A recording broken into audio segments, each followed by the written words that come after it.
Hey everybody, it's Janae and it's time for today's midweek mindful moment.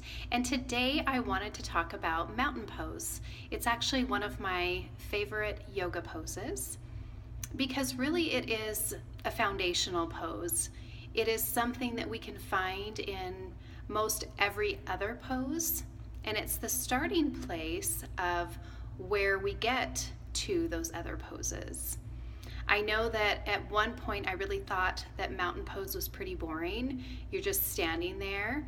But once I learned about the alignment principles, planting our feet, making sure that our knees are soft, aligning the hips, lifting out of the joints, rolling the shoulders open and down, the head placement, and really softening the gaze. Knowing those things really helped me. One of the best things that helped me was the thoughts that can roll through when you're in a pose like that, because you're like, oh, how long am I going to stand here? And, oh, this is kind of boring. These are thoughts that really do go through our heads when we're practicing yoga, if we're really honest. And one of my instructors had told us to really think of ourselves as the mountain. We are the mountain, and that our thoughts are really just the clouds going by. And she said, when a cloud is going by a real mountain, it's not trying to pull it back and say, hey, get back here, I want to spend more time with you. It just lets it go.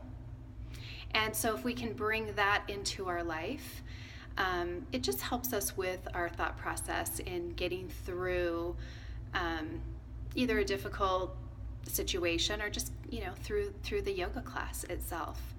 So I really would love for you to practice mountain and really think about where else it shows up.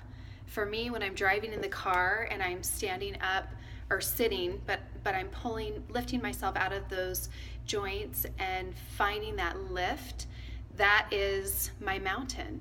When I'm in an easy seated position, I lift up, I find my mountain. When I'm standing in mountain and I step back to my warrior pose, that mountain pose gave me the foundation to where I don't topple over, to where I have better balance. So this week, think about your mountain pose. Even if you need to go online and find all of the alignment principles, where your feet are supposed to go, watching the pelvic tilt, take a look at those things and start practicing and see what mountain can do for you. Thank you so much for listening, and namaste.